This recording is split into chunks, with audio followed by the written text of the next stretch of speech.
오늘의 주요 뉴스입니다. 정부는 코로나 방역 정책을 오미크론 대응 체계로 바꾸기로 하고 중증이나 사망자 방지에 집중하기로 했습니다. 이를 위해 먹는 코로나 치료제 투약 대상을 현재 65세 이상에서 60세 이상으로 확대하고 공급 기관도 요양시설 등으로 늘리기로 했습니다.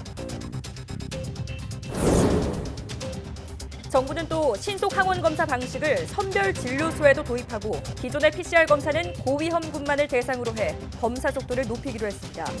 또 해외 유입 확산을 막기 위해 입국자의 검사 횟수를 추가하고 격리 면제소의 유효 기간을 현행 1개월에서 14일로 줄이기로 했습니다. 보건당국은 이번 주 오미크론 변이 검출률이 47.1%에 달해 다음 주엔 우세종이 될 것이라고 밝혔습니다. 따라서 광주, 전남, 평택, 안성 등 오미크론 비중이 높은 지역은 다음 주 수요일부터 개편된 검사 체계를 적용하고 이후 전국으로 확대한다는 방침입니다. 국세청의 연말정산 간소화 서비스에서 타인의 개인정보가 유출될 수 있는 보안 허점이 있었던 것으로 드러났습니다. 자신의 인증서에 다른 사람의 이름과 주민번호를 넣으면 병원 기록과 카드 사용액, 소득과 세액 공제 등을 볼 수 있는 오류인데 나흘이나 노출된 뒤 발견됐습니다. 미국에서 유전자를 조작한 돼지의 콩팥을 뇌사자 체내에 이식하는 수술이 처음으로 성공했다고 현지 언론들이 보도했습니다. 엘라베마대 의료진이 뇌사 판정을 받은 57살 남성에게 유전자 조작 돼지의 신장을 이식했는데 수술 23분 뒤부터 정상 기능을 하는 것으로 전해졌습니다.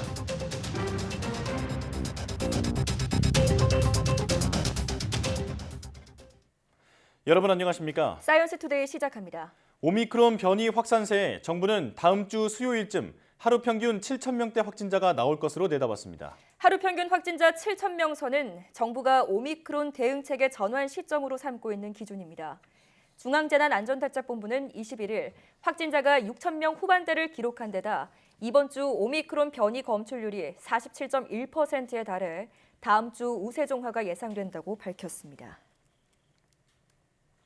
코로나19 먹는 치료제 투약 대상이 현재 65세 이상에서 60세 이상으로 확대됩니다. 김부겸 국무총리가 코로나19 중대본 회의에서 오미크론 대응 방역 체계를 밝힌 내용인데요. 모두 발언 내용 들어보겠습니다. 오늘은 오미크론에 더욱 효과적으로 대처하고자 기존의 의료 대응 체계에서 몇 가지 변화를 시도하겠습니다. 첫째, 스스로 진단 검사가 가능한 신속 항원 검사 방식을 선별 진료소에도 도입하겠습니다. 이렇게 되면 기존 PCR 검사는 고위험군만을 대상으로 하기 때문에 속도가 훨씬 빨라질 것입니다. 추운 날씨에 길게 선별 진료소에서 줄을 서는 일들이 많이 줄게 될 것입니다. 둘째, 오미크론이 급증하고 있는 몇몇 지역을 대상으로 동네, 병원, 의원 중심의 검사, 치료체계 전환 모델을 우선 적용합니다. 그 결과를 보면서 전국적으로 확대 보완 여부를 결정하겠습니다. 셋째, 먹는 치료제의 사용을 더욱 확대합니다. 투약 연령을 65세에서 60세 이상으로 낮추고 요양병원, 요양시설, 감염병 전담병원까지 공급 대상 기관을 넓히겠습니다. 내주에는 환자 개인별 진료 이력을 확인할 수 있는 시스템이 가동되게 되면 처방이 더 늘어날 것입니다. 넷째, 해외 유입 확진자를 줄이기 위해서 입국 관리를 더욱 강화하겠습니다. 입국 후에 격리 과정에서 기존의 PCR 검사에 더해서 신속 항원 검사를 추가적으로 실시하게 됐습니다. 김부겸 총리의 발표대로 오미크론 변이 확산에 대응하기 위한 해외 입국자 관리가 한층 강화됩니다. 중앙재난안전대책본부는 입국자 가운데 중요 사업상 목적으로 격리가 면제되는 경우 계약 체결과 현장 필수 인력 등으로 사유를 엄격하게 제한하기로 했습니다. 격리 면제서 유효 기간도 현행 발급일 기준 한 달에서 14일로 단축하고 귀국 후에도 3일 동안 재택근무를 강력히 권고할 예정입니다. 특히 격리 면제자 중 확진자를 조기에 발견하기 위해 현행 PCR 검사 2차례 외에 자가검사 키트를 본인 부담으로 구매해 신속 항원 검사를 2번 실시하고 자가진단 앱에 입력하도록 합니다. 이 같은 조치는 오는 24일부터 시행됩니다. 정부가 밝힌 오미크론 대응 체계에 따라 코로나19 오미크론 변이 유행이 급증한 광주와 전남, 경기 평택 안성 지역은 오는 26일부터 새로운 코로나 검사와 치료 체계가 적용됩니다. 이 지역에서 밀접 접촉 등 역학 관련자나 60세 이상, 또 의사의 소견서를 가진 경우 등 고위험군은 지금처럼 선별진료소에서 바로 PCR 검사를 받을 수 있습니다. 고위험군에 해당하지 않으면 자가검사키트나 신속항원검사에서 양성으로 확인된 경우에만 선별진료소에서 PCR 검사를 받을 수 있습니다. 방역패스 확인을 위한 음성확인 증명서는 선별진료소 관리자 감독 하에 실시한 자가검사키트 검사나 호흡기 전담 클리닉 진료 후 실시한 신속항원 검사 결과가 음성인 때에만 발급받을 수 있습니다. 화이자의 먹는 코로나19 치료제 팍스로비드의 처방이 지난 14일부터 이뤄지고 있는 가운데 투약자 상당수가 복용 후 쓴맛이 느껴진다고 호소하는 것으로 나타났습니다. 그러나 투약 이후 대부분이 증상 호전을 경험했고 특별한 부작용이 보고된 경우는 거의 없습니다. 의료진은 팍스로비드를 먹고 쓴맛을 느끼는 환자들에게 물을 많이 마시라고 권고했습니다. 팍스로비드는 지난 14일부터 증상이 나타나고 닷새 이내의 경증과 중등증 환자로서 65세 이상 또는 면역 저하자에게 처방되고 있습니다.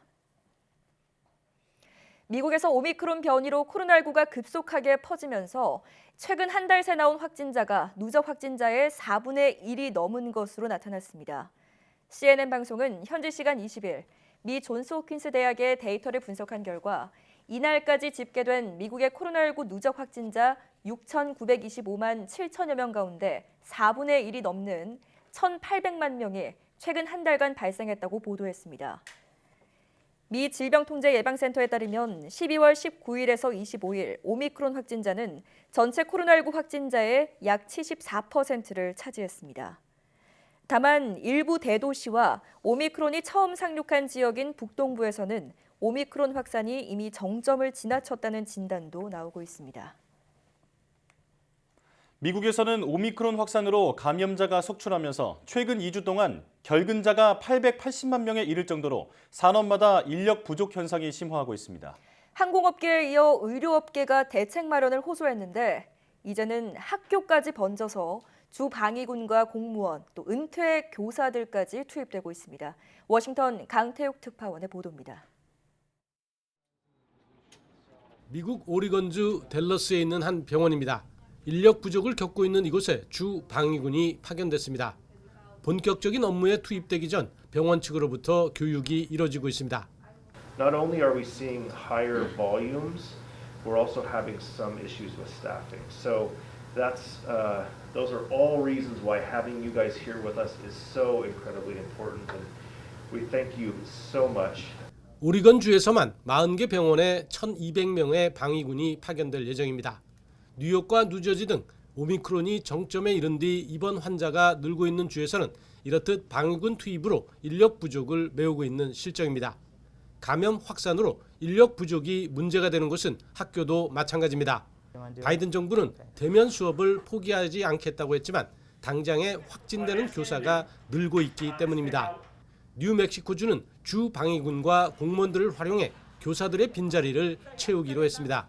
I will undergo the fingerprinting and the background requirements, and I expect that by the weekend I will be cleared and I will be available to support a school anywhere.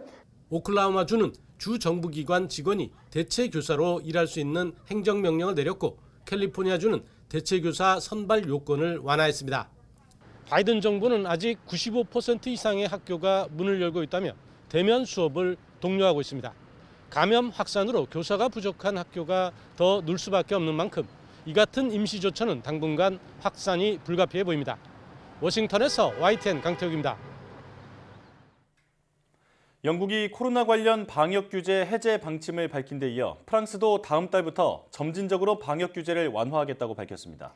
코로나19 상황이 호전되기 시작했다는 것인데 우려의 목소리도 나오고 있습니다. 이동헌 기자의 보도입니다. 장 카스텍스 프랑스 총리는 현지 시각 20일 기자회견을 통해 코로나 관련 방역 규제를 다음 달부터 점진적으로 완화하겠다고 밝혔습니다. 다음 달 2일부터 야외에서는 마스크를 쓰지 않아도 되고 경기장이나 공연장에 내려졌던 입장객 수 제한이 철폐되며 재택근무 의무가 사라집니다. 또 16일부터는 극장 등에서의 취식행위가 허용되고 나이트클럽이 문을 열며 겨울방학 이후에는 학생들이 교실에서 마스크를 쓰지 않아도 됩니다. 오미크론 변이 확산이 정점을 지나 전반적인 상황이 나아지기 시작했다는 판단에 따른 것입니다. Cette vague exceptionnelle n'est pas terminée. Mais je crois pouvoir vous dire que la situation commence à évoluer plus favorablement. 하지만 의회를 통과한 백신 패스는 오는 24일부터 시행에 들어가기로 했습니다. 백신을 접종했거나 몸 안에 코로나 항체가 있다는 것을 증명하는 백신 패스가 없으면 식당이나 카페, 장거리 열차 등을 이용할 수 없습니다. 다만 상황이 더 좋아진다면 백신 패스를 중단할 수 있다고 덧붙였습니다. Mais je veux être clair, le pass pourrait tout à fait être suspendu si la pression épidémique et surtout hospitalière venait à se réduire fortement et durablement. 하지만 20일 42만 5천 명이 넘는 신규 확진자가 나온 상황에서 방역 규제 완화에 대한 우려의 목소리도 나오고 있습니다. 프랑스 정부에 대한 과학자문기구는 지금의 오미크론 변이 확산이 계속돼 3월 중순까지 병원 시스템에 큰 부담을 줄 수 있다고 경고했습니다. YTN 이동원입니다. 일본 정부가 5살부터 11살까지 아동에 대해 이르면 오는 3월부터 백신 접종을 시작할 전망입니다. 일본 후생노동생은 지금까지 대상이 아니었던 5살부터 11살까지 아동도 백신을 맞을 수 있도록 접종 대상에 추가하기로 결정했습니다. 어린이 대상 백신 접종은 오는 3월 이후 희망자를 대상으로 진행하게 되는데 일본 정부는 오는 26일 전문가 회의에서 구체적인 방침을 정할 계획입니다. 후생성은 이를 위해 11살 이하 어린이를 대상으로 한 화이자사 백신도 특례 승인했습니다. 일본 민영방송 네트워크 FNN은 화이자사 어린이용 백신에 대해 현재 사용 중인 백신의 유효 성분을 3분의 1로 줄여 만든 것이라고 전했습니다. 이스라엘이 오미크론 변이 확산 속에서도 확진자와 접촉한 무증상 학생들을 격리하지 않기로 했습니다. 이스라엘의 이 같은 조치는 밀접 접촉자로 분류돼 격리하는 학생이 지난 16일 10만 명을 넘어서는 등 급격하게 늘면서 격리 지침을 바꿔야 한다는 교육계의 건의에 따른 것입니다. 현지 시각 20일 나프탈리 베네트 이스라엘 총리는 오는 27일부터 학생들은 확진자와 접촉했더라도 증상이 없으면 자가격리를 하지 않도록 하는 새로운 지침을 발표했습니다. 다만 접촉 사실이 확인된 날과 셋째 날 항원 검사를 받아 양성이 나오면 격리에 들어갑니다.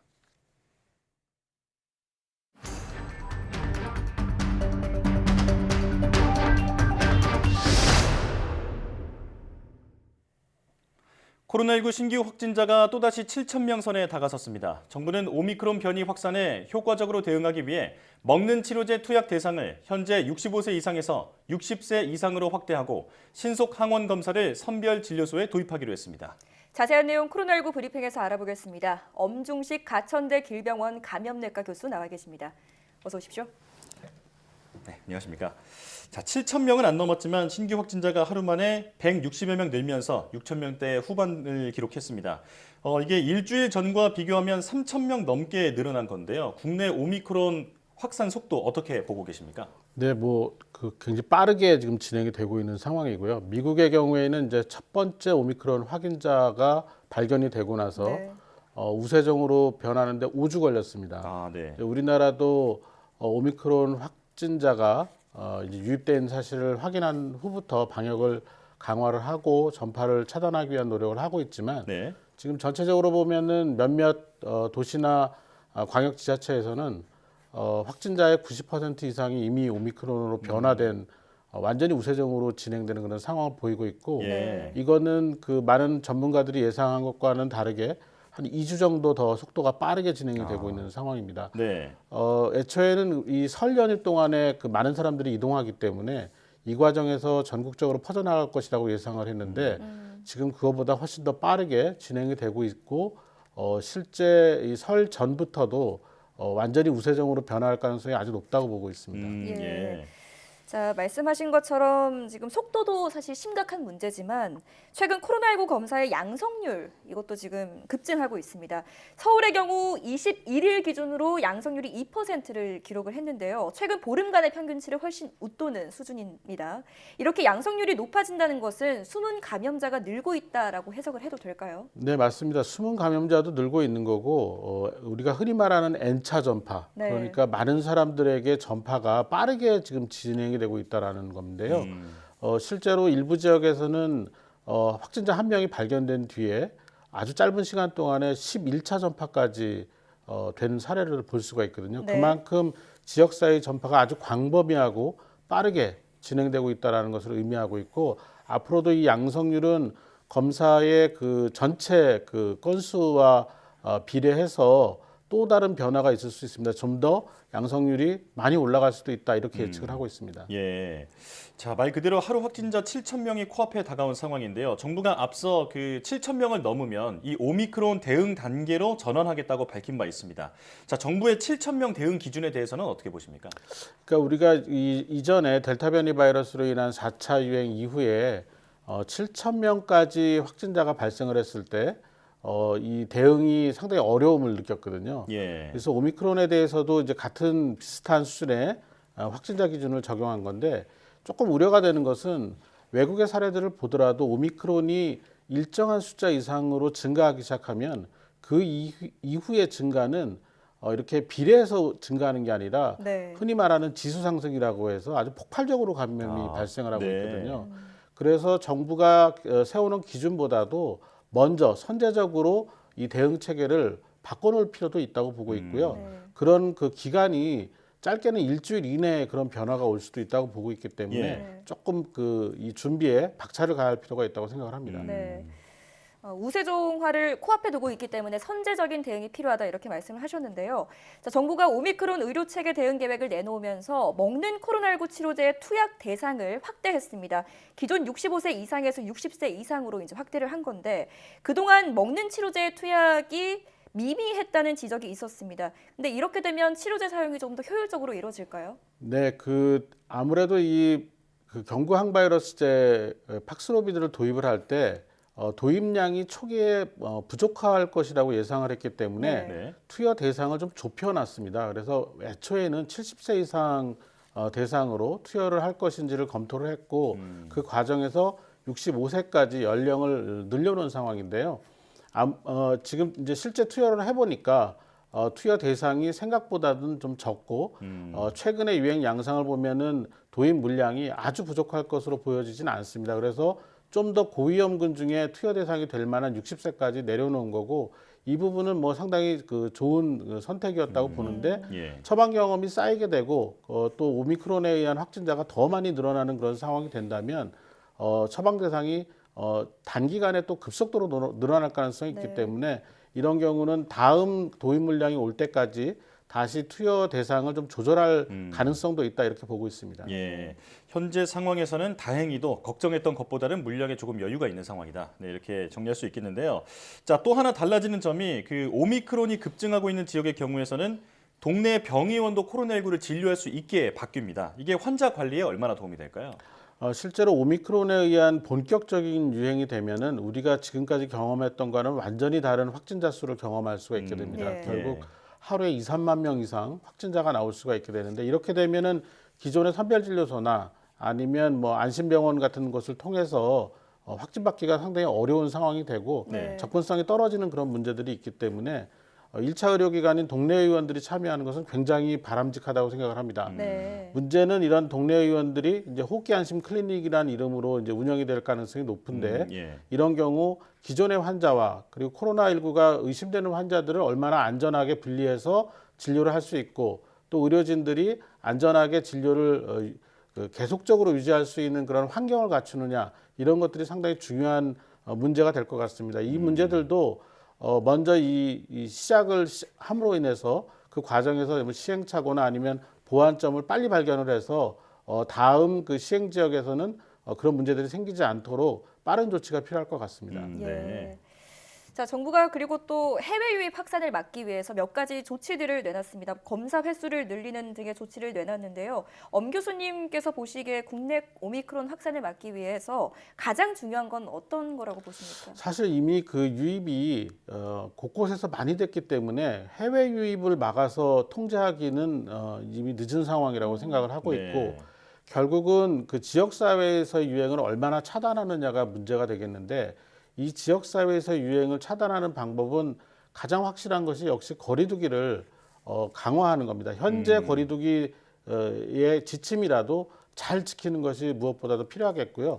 그리고 결국 고위험군에서의 확진자가 많이 나오는 것이 중증 환자 발생으로 연결이 되기 때문에 아직 고위험군 고위험군 중에서 3차 접종을 하지 않은 분들은 좀 빠르게 3차 접종을 하셔서 좀 예방이 중증으로 진행되는 것을 예방하는 그런 조치가 필요한 그런 상황입니다.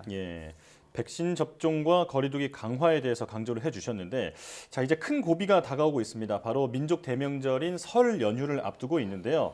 현재 방역 수준을 유지한다면 설 연휴 이후에 국내 확진자 추이가 어떻게 될 거라고 보십니까? 지금과 같은 유행 추이에서 이 민족의 명절이라고 하는 설 때 많은 이동이 발생을 하면 아주 짧은 시간 동안에 뭐 2만 명, 3만 명의 확진자가 하루에 나올 수가 있습니다. 그리고 그 과정에서 또 이 가족들이 모이는 그런 경우가 많기 때문에 이제 고령인 그 부모님이나 조부모님들과의 접촉이 늘어날 수가 있고 이제 그런 분들 중에서 감염이 많이 발생을 하면 중환자 발생의 속도가 더 빨라질 가능성이 있기 때문에 이게 뭐 몇 년째 계속 괴로운 그런 상황이 반복되고는 있지만 이런 고위험군들이 계신 곳, 특히 그분들 중에서도 접종 완료가 안 되거나 미접종자인 그런 상황이라면 가급적 접촉을 삼가하시는 것이 현재로서는 제일 좋을 것 같습니다. 자, 그만큼 설 연휴 이 기간을 좀 잘 보내야 될 것 같은데요. 설 연휴를 앞두고 어떤 방역 대책이 좀 추가가 되면 좋을까요? 일단은 그 이동을 최대한 줄일 수 있도록 많은 홍보가 좀 필요한 것 같습니다. 그래서 앞서 말씀드린 것처럼 고위험군에 해당되는 가족들이 그렇지 않은 가족들과 만나면서 이 오미크론이 전파될 수 있는 상황을 최대한 줄일 필요가 있겠고요. 그리고 뭐 설 연휴 기간 동안에 좀 어려움이 있더라도 이 예방접종을 아직 완료하지 못한 분들 또 3차 접종 대상자분들은 그 전이라도 접종을 충분히 할 필요가 있다고 생각을 합니다. 자, 오미크론 우세종화를 코앞에 두고 있습니다. 좀 선제적으로 대응을 좀 하면 좋겠습니다. 여기까지 듣겠습니다. 지금까지 가천대 길병원 감염내과 엄중식 교수와 함께했습니다. 교수님 잘 들었습니다. 감사합니다.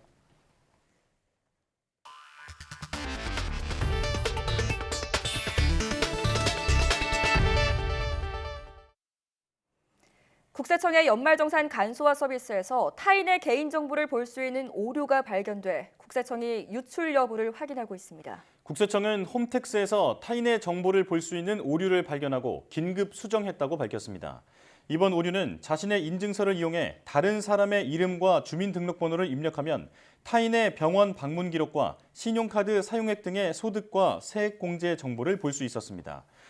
오류는 지난 15일 연말정산 간소화 서비스 개통 이후부터 18일까지 나흘 동안 계속되다가 민간기관의 통보를 받은 국세청이 18일 오후 로그인을 차단하고 수정하면서 해결됐습니다. 정부가 버스나 수도요금과 같은 지방 공공요금 인상을 최대한 막기로 했습니다. 정부는 물가관계 차관회의를 통해 지자체의 버스와 택시, 상하수도, 쓰레기봉투 요금 등의 인상 시점을 최대한 늦추도록 요청했다고 밝혔습니다. 정부는 앞으로 공공요금을 비롯한 지방 물가 동향을 중앙정부가 관리하고 인상 움직임이 보이면 물가 안정 의지를 확실하게 전달할 방침이라고 덧붙였습니다. 소상공인 320만 명에게 300만 원씩의 방역 지원금이 지급되고 방역 보강을 위해 먹는 치료제 40만 명분이 추가 공급됩니다. 총 14조 원 규모의 추경 내용을 오인석 기자가 자세하게 전해드립니다.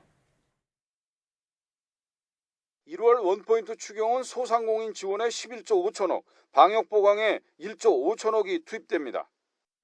무엇보다 소상공인을 두텁게 지원하는 데 초점이 맞춰졌습니다. 자영업 소상공인 직접 지원이 전체 추경 규모의 80% 이상을 차지하며 이는 지난해 전국민 재난지원금 지급 시 국비 지원금에 버금가는 수준입니다. 소상공인 소기업 320만 명에게 300만 원의 방역 지원금이 지급됩니다. 지원 기준은 지난해 12월 15일 이전 개업하고 매출이 감소한 경우로 여행, 숙박업 등도 지원 대상에 포함됩니다. 방역 조치 장기화에 따른 소상공인 손실 보상에는 1조 9천억 원이 추가됩니다.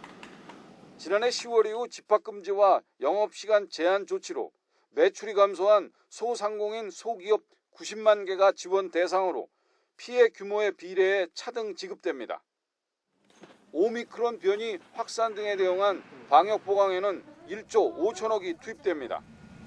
먹는 치료제 40만 명분을 추가 구매하고 중증 환자 병상이 2만 5천 개로 확대됩니다.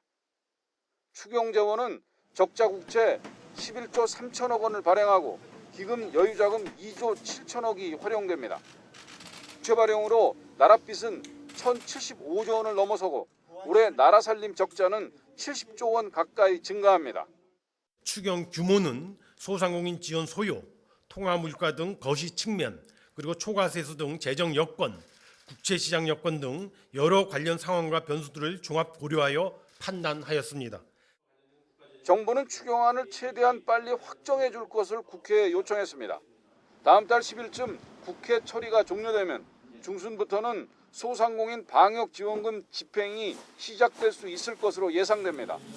하지만 국민의힘이 추경안의 대대적 증액을 요구하고 있어서 국회 의결 시기는 다소 유동적입니다. YTN 오인성입니다.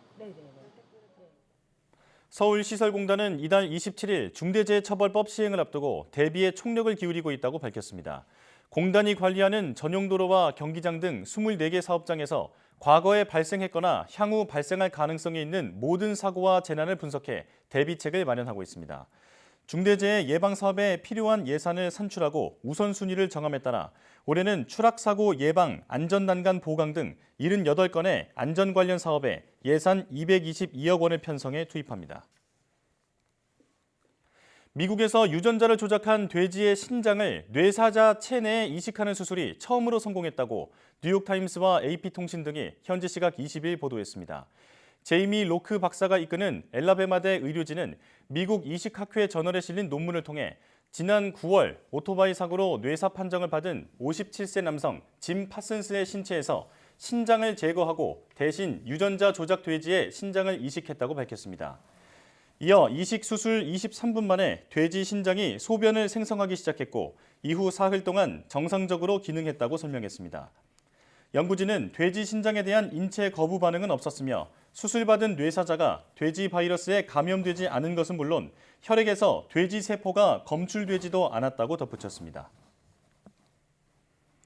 해저 화산 폭발과 지진 해일로 막대한 피해를 입은 남태평양 섬나라 통가에서 식순환이 극심해지면서 국제사회의 지원이 잇따르고 있습니다. 통가 화산 폭발 여파로 남미 페루에서는 해안 20여 곳에 기름이 유출돼 비상사태가 선포됐습니다. 조수현 기자가 보도합니다.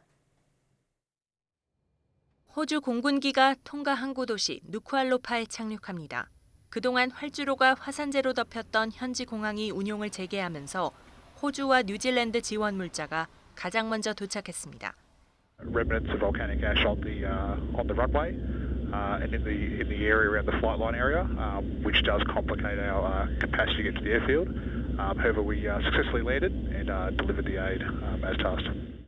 유일한 식수원이던 빗물이 화산재와 쓰나미로 밀려든 바닷물에 오염돼 10만 명에 달하는 통가 주민이 위기에 처했습니다.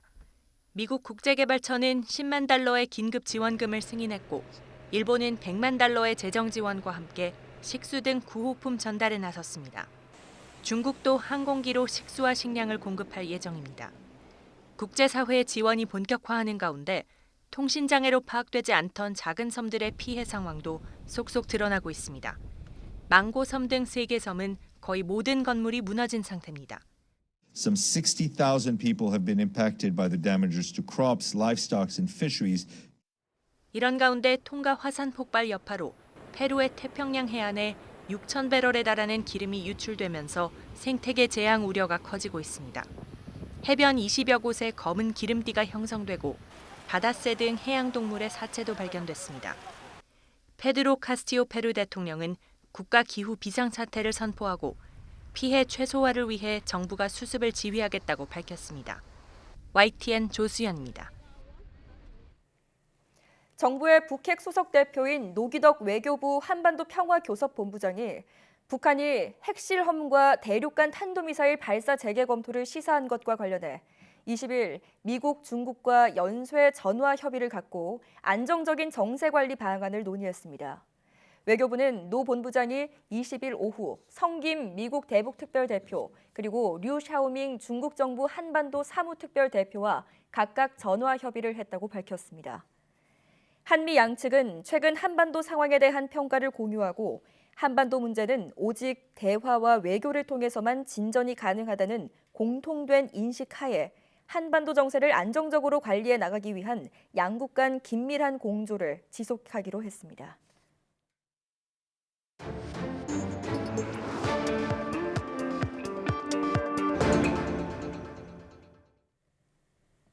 한 주간 가장 주목받은 과학 소식을 되돌아보는 사이언스 핫5 시간입니다. 이번 주에는 어떤 이야기가 시청자들의 주목을 받았을까요? 이동훈 기자와 함께 알아보겠습니다. 어서 오세요. 안녕하세요. 네, 5위 소식부터 알려주시죠. 네, 이 화이자의 먹는 코로나19 치료제 팍스로비드가 국내에 본격적으로 도입된 지 이제 일주일 정도가 지났죠. 네. 이른바 이 게임 체인저로 주목받을 만큼 기대가 컸었지만 사실상 이 처방량은 아주 미미한 수준이었는데요. 이 팍스로비드와 함께 쓸 수 없는 의약품 성분이 28개에 달하는 데다가 또 이 처방 기준이나 절차에 대해서 의료 현장에서도 충분히 적응하지 못한 탓이었습니다. 네. 이 정부는 오미크론에 대한 대응 방안을 구체화하면서 이 먹는 치료제의 투약 대상도 확대하기로 했는데요. 현재 65세 이상에서 60세 이상으로 대상 연령이 낮아지고요. 또 요양병원과 요양시설, 감염병 전담병원에서도 이 먹는 치료제를 공급하기로 했습니다. 예. 이렇게 먹는 치료제가 국내에서는 아직까지는 충분히 사용되지 않고 있지만 효과 면에서는 긍정적인 결과를 보이고 있는데요. 그동안 이 처방받은 사람들의 경우는 이 중증으로 진행되지 않고 또 이 투약 전보다 증상이 나아진 것으로 확인이 됐습니다. 네. 또 현재까지는 치료제와 관련한 부작용 신고 사례도 없었는데 일부에서는 약을 먹은 뒤에 몇 시간 동안은 쓴맛이 올라온다 이런 가벼운 증상은 호소했다고 합니다. 예. 최근에는 이 먹는 치료제가 오미크론 변이에도 효과가 있다 이런 새로운 연구 결과들이 나오기도 했는데 네. 국내에서도 앞으로의 투약 결과를 조금 더 지켜봐야 할 것 같습니다. 네. 부작용 사례가 아직 없다는 게 무엇보다 다행인 것 같은데 네. 그래도 투약 시에 주의해야 할 점이 많다고 하니까 이런 부분들이 좀 잘 지켜질 수 있게 상세하게 안내가 이루어졌으면 좋겠습니다. 자, 4위 소식은 뭔가요? 네, 이 오미크론 변이가 빠르게 확산하고 있는데요. 이 우리나라에서도 아주 우려가 커지고 있는 상황인데 우리보다 먼저 이 오미크론 쓰나미를 겪은 유럽에서는 오히려 이 방역 규제를 완화하고 있는 모습입니다. 네. 이 영국의 경우에는 유럽에서도 가장 먼저 이 오미크론이 퍼지면서 확진자가 한때는 22만 명까지 치솟았는데 확진자가 다시 감소하는 추세를 보이니까 영국 정부가 방역 규제를 바로 완화하기 시작했습니다. 예. 그동안 이 의무였던 실내 마스크 착용 조치를 없애고 재택근무 권고를 종료하기로 했고요. 또 이 대형 행사장 등에 적용되던 백신 패스도 다음 주면 없어지게 됩니다. 예. 이 오미크론 확산이 정점을 지났다 이렇게 보고 다시 이 오미크론 변이가 나타나기 이전으로 돌아가겠다는 겁니다. 이 영국에 이어서 프랑스도 다음 달부터 점진적으로 이 방역 규제를 완화하겠다 이렇게 밝혔는데요. 다음 달 2일부터는 야외에서도 마스크를 쓰지 않아도 되고요. 또 이 경기장이나 공연장에 내려졌던 입장객 수 제한도 폐지가 됩니다. 네. 또 16일부터는 극장 등에서 음식을 먹을 수 있게 되고 또 이 나이트클럽도 다시 문을 열게 되는데요. 사실 이 프랑스의 경우는 불과 며칠 전까지도 신규 확진자가 46만 명까지 달하기도 했거든요. 예. 그런데도 이 상황이 나아지고 있다 이렇게 정부가 판단을 한 건데 자칫하면 의료 시스템에 큰 부담을 줄 수 있다 이런 경고가 잇따라 나오고 있습니다. 네. 뭐 사실 지금껏 방역 완화를 했다가 다시 대규모 확산이 일어나는 사례를 우리가 봐왔던 만큼 좀 신중한 결정이 필요해 보입니다. 자, 3위 소식은 뭔가요? 네, 최근 스위스에서 이 팔에 붙이는 이 패치 형태의 코로나19 백신에 대해서 임상 시험이 시작이 됐습니다. 이 패치 형태의 백신은 영국의 제약사가 개발을 했고요. 스위스 연구진이 공동으로 임상 시험에 들어간 겁니다. 뭐 방법은 아주 간단한데요. 패치에 1mm 이하의 미세 바늘이 있어서 이 백신을 피부에 짧게 붙였다가 떼기만 하면 약이 들어가게 되는 겁니다. 네. 이 연구진은 지난주에 이 26명의 지원자한테 백신을 붙이기 시작했고요. 이들에게 각각 각각 기본 용량과 또 조금 더 강한 용량의 백신을 2차례 제공한 뒤에 6개월 정도 경과를 지켜볼 예정입니다. 이번에 사용된 백신 물질은 항체 형성을 촉진하는 이 기존에 있는 백신과 다르게 인체의 자체 면역 세포에 집중을 해서 이 바이러스에 감염된 세포를 없애고 이 바이러스의 자기 복제를 막는 그런 원리인데 네. 백신이 이른바 면역 기억 세포를 생성하기 때문에 효과가 더 오래 가게 되고요. 또 이 잠재적인 변이에 대해서도 예방 효과를 기대할 수 있다 이렇게 전해졌습니다. 연구팀은 아직은 이 백신의 효과가 뭐 1년이 될지 또는 2년, 3년이 될지는 모르지만 기존에 있는 백신처럼 계절마다 추가 접종을 할 필요는 없을 것이다 이렇게 설명을 했습니다. 뭐 실제로 이런 패치 형태의 코로나19 백신은 현재 전 세계적으로 개발이 아주 활발하게 이루어지고 있는데 국내 업체가 개발하는 백신도 현재 막바지 단계에 와 있다고 하니까요. 뭐 성과를 기대해봐도 좋을 것 같습니다. 네. 주사에 대한 거부감도 줄일 수 있고 또 효과도 더 오래 갈 수 있다고 하니까 기대가 되는데요. 국내 업체에서도 좋은 소식이 있었으면 좋겠습니다. 네. 자, 이제 2위 소식이죠. 네, 얼마 전에 저희가 보도로도 전해드렸는데 미국에서 말기 심장 질환 환자에게 유전자 조작 돼지의 심장을 이식하는 수술이 이루어졌습니다. 네. 이 당시에 시험부였던 이 환자는 이식 수술 뒤에 현재까지도 이 무사히 회복하고 있는 것으로 알려졌는데요. 네. 물론 이 수술로 수혜를 입은 환자가 34년 전에 흉악 범죄를 저질렀다 이런 사실이 이후에 드러나면서 엉뚱한 논란이 일기도 했습니다만 뭐 과학적인 성과 자체는 높이 평가가 됐습니다. 예. 그런데 뭐 앞서 보도로도 전해드렸다시피 이번에는 이 유전자 조작 돼지의 신장을 이 뇌사자의 체내에 이식하는 수술이 진행이 됐습니다. 미국 엘라베마대 의료진이 지난 9월 오토바이 사고로 뇌사 판정을 받은 50대 남성의 신체에서 이 신장을 제거한 뒤에 여기에 이제 유전자 조작 돼지의 신장을 이식을 했는데요. 수술 23분 만에 이 신장이 소변을 만들기 시작했고요. 이후 정상적으로 기능을 한 것으로 확인이 됐습니다. 네. 이 연구진은 돼지 신장에 대해서 뭐 인체 거부 반응도 나타나지 않았고 또 이 수술받은 뇌사자가 돼지 바이러스에 감염되거나 또 혈액에서 돼지 세포가 검출되는 이런 현상이 나타나지 않았다고 밝혔는데요. 이렇게 최근 유전자 조작 돼지를 이용한 장기 이식 연구가 성과를 잇따라 내고 있습니다. 물론 이렇게 사람이나 돼지처럼 이런 이종 간의 장기 이식은 기술적으로 아직 넘어야 할 산도 많고 또 윤리적인 문제도 제기되고 있지만 사실 뭐 마지막 기대를 갖고 이 기증된 장기를 기다리고 있는 그런 많은 환자들에게는 희망적인 소식일 수밖에 없을 것 같습니다. 네. 그래도 뭐 신장 이식 수술의 첫 성공 사례인 만큼 의미는 있어 보입니다. 네. 자, 마지막 1위 소식은 뭔가요? 네, 지난 15일이었죠. 이 남태평양 통가 근처에 이 해저 화산이 폭발을 하면서 네. 이 세계 곳곳에 쓰나미가 발생을 했습니다. 뭐 통가는 물론이고요. 페루에서도 사망자가 발생을 했고 또 미국과 에콰도르, 뭐 칠레, 호주 등에서 강한 쓰나미가 관찰이 됐는데요. 네. 이번 이 해저 화산 폭발은 분출 당시에 폭발음이 미국 알래스카까지 전달됐다고 알려질 만큼 큰 규모였습니다. 네. 이 폭발은 8분 정도 이어지면서 화산재와 화산가스가 만든 구름 기둥이 무려 19.2km까지 달했는데 네. 이 나사는 이번 화산 폭발의 위력이 TNT 폭약 10,000킬로톤, 그러니까 히로시마 원자폭탄의 600배가 넘는 규모다 이렇게 분석을 했습니다. 특히 해저에서 발생한 화산 같은 경우는 일반 화산 폭발과는 조금 차이가 있는데요. 분화구에서 솟구친 이 고온과 고압의 가스가 바닷물과 만나면 수증기로 변하고 이 팽창하게 되면서 더 큰 압력이 만들어지게 됩니다. 네. 그래서 이 압력이 세계 각국에 대규모의 쓰나미를 일으키게 되는 거죠. 전문가들은 이 분화구가 해수면과 가까이 있었기 때문에 충격파가 물에 흡수되지 않고 해수면까지 빠르게 도달하면서 더 큰 쓰나미를 일으켰을 것이다 이렇게 추정을 했습니다. 실제로 이때 이 우리나라에서도 화산의 영향이 기압계에 감지되기도 했는데 화산이 폭발한 뒤에 약 8시간 뒤에 부산의 해면 기압이 갑자기 올라갔고요. 예. 또 이 서울과 인천, 목포 등의 전국에서 이 해면 기압이 1에서 한 3헥토파스칼 정도 일시적으로 올라가기도 했습니다. 이 기상청은 화산 폭발이 발생할 때 충격파로 인해서 일어나는 뭐 일반적인 현상이다 이렇게 얘기를 하면서 지상에 특별한 영향은 없었다고 밝혔습니다. 네. 참 이걸 보면서 자연 앞에 인간은 얼마나 무력한가라는 생각이 들기도 하는데요. 아직 통가와 인근 국가의 피해가 제대로 집계조차 되지 않았다고 하는데 지구촌의 도움이 절실해 보입니다. 지금까지 사이언스 핫5 이동훈 기자와 함께했습니다. 고맙습니다.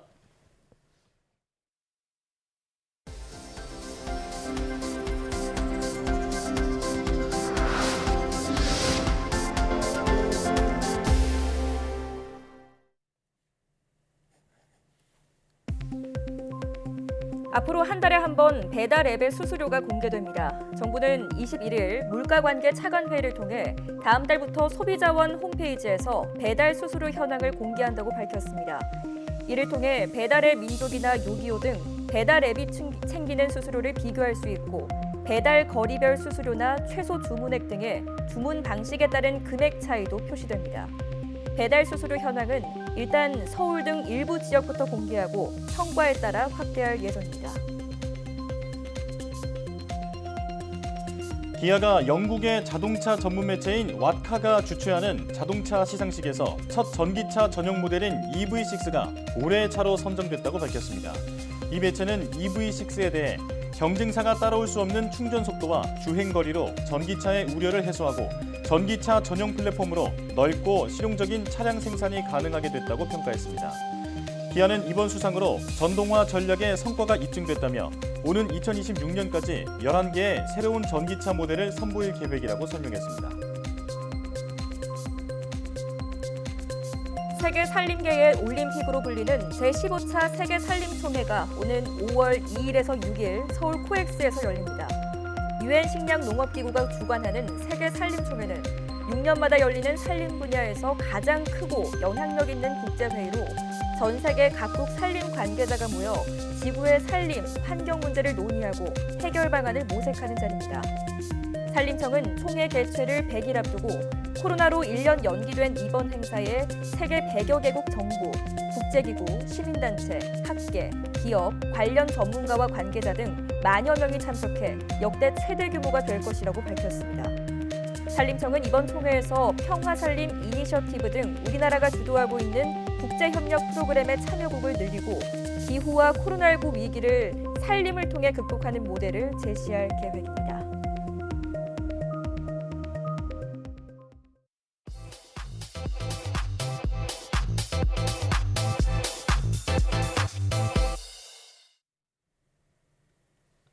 과학에 대한 모든 궁금증을 풀어주는 궁금한 S 시간입니다.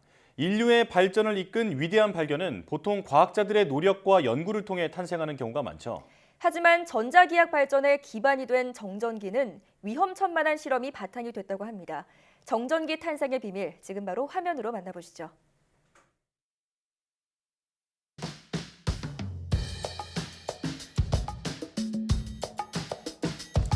문고리를 만졌을 때 찌릿하거나 머리를 빗으면 폭탄처럼 솟아오르는 경험 한 번쯤 해보셨을 텐데요.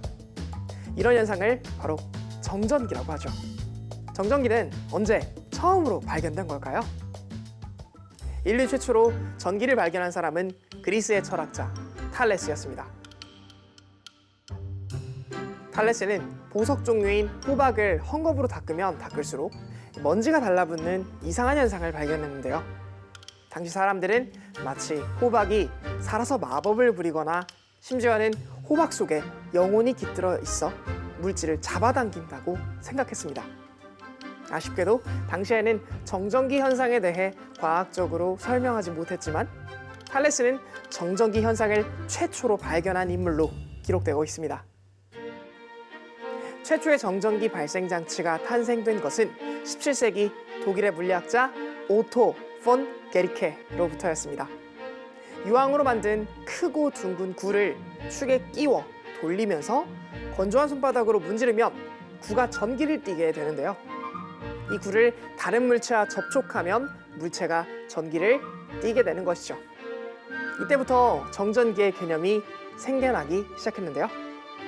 게리케의 발견 이후 더 강력한 정전기를 만드는 장치가 생겨나며 사람들에게 정전기의 존재도 조금씩 인식되기 시작했습니다. 당시 전기는 사람들에게 짜릿함을 주는 용도나 통증을 줄이는 용도로 사용되었는데 이때는 전기의 위험성에 대한 개념이 없었기 때문에 위험한 실험을 많이 했다고 합니다. 그중 하나가 짜릿한 키스를 위해 정전기를 이용하는 것이었습니다. 빠르게 회전하는 유황공에 손을 얹고 상대방과 키스를 하면 짜릿한 느낌과 함께 불꽃이 튀기까지 했다고 합니다. 느낌이 아니라 실제로 불꽃이 튀었다는 거죠.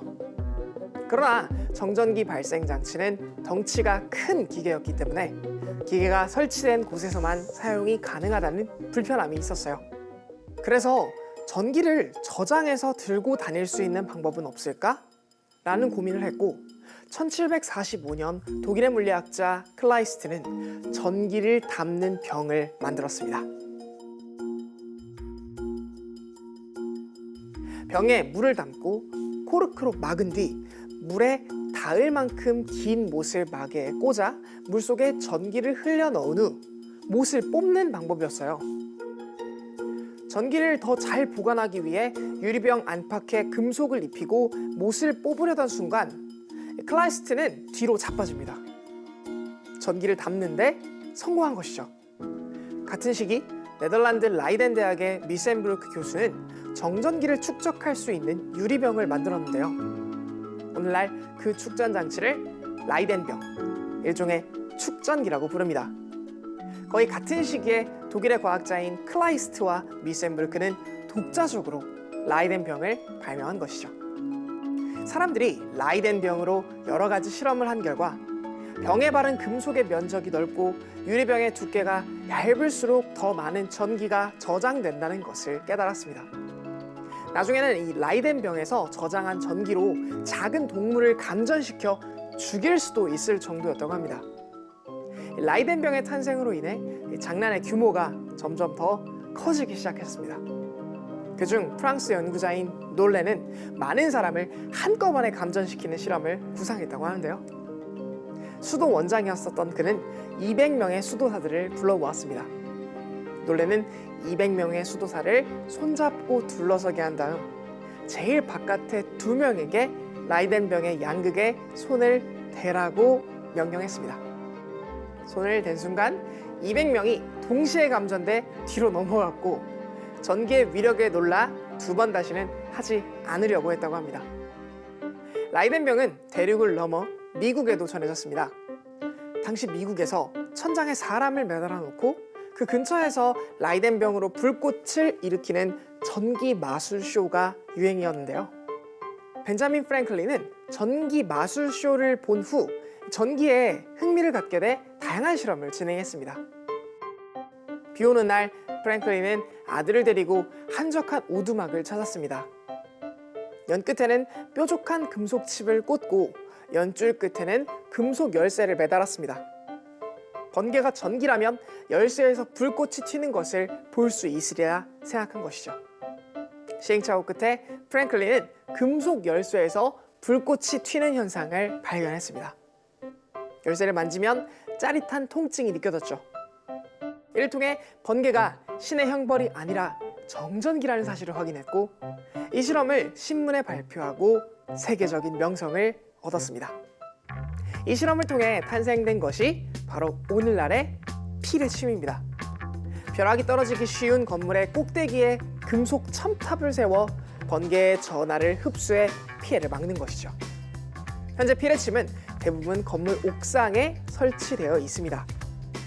지붕에 세운 뾰족한 막대기로 번개의 강력한 에너지를 끌어당긴 뒤 구리나 알루미늄 선 등을 통해 땅 밑으로 전하를 흘려보냅니다. 보통 피레침은 침 3가닥이 뾰족하게 솟아있는 모양인데 각기 다른 방향에서 생기는 번개에 대비하기 위해서라고 합니다. 최근에는 3가닥보다 더 많은 침을 써서 다양한 각도에서 치는 번개를 정밀하게 잡아내고 있다고 하네요. 기원전 3000년 전부터 산업혁명을 지나 현대에 이르기까지 문명의 진화를 가능하게 한 것은 바로 전기라고 할 수 있습니다. 우리가 이렇게 전기를 편리하게 사용할 수 있기까지의 정말 많은 과학자의 우연한 발견과 기상천외한 실험이 있었다는 것을 확인할 수 있었네요. 그럼 궁금한 S는 여기서 인사드릴게요. 과학에 대한 궁금증이 있다면 언제든 유튜브에 사이언스 투데이를 검색해주세요. 이상 궁금한 S였습니다.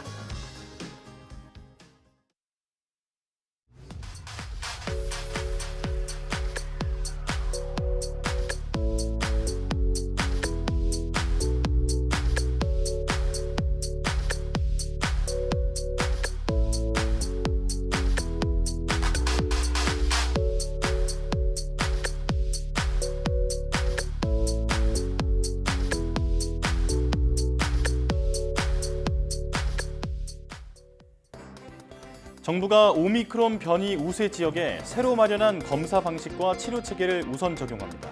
사망자나 중증 환자를 막기 위해 고위험군 관리에 집중한다는 방침의 일환으로 먹는 치료제 투약 연령도 60세 이상으로 확대하기로 했는데요. 오미크론 우세 종화를 눈앞에 두고 있는 만큼 현장에서 차질 없이 실행될 수 있도록 세부 지침도 함께 마련되길 기대합니다. 사이언스 투데이 마칩니다. 시청해주신 여러분 고맙습니다.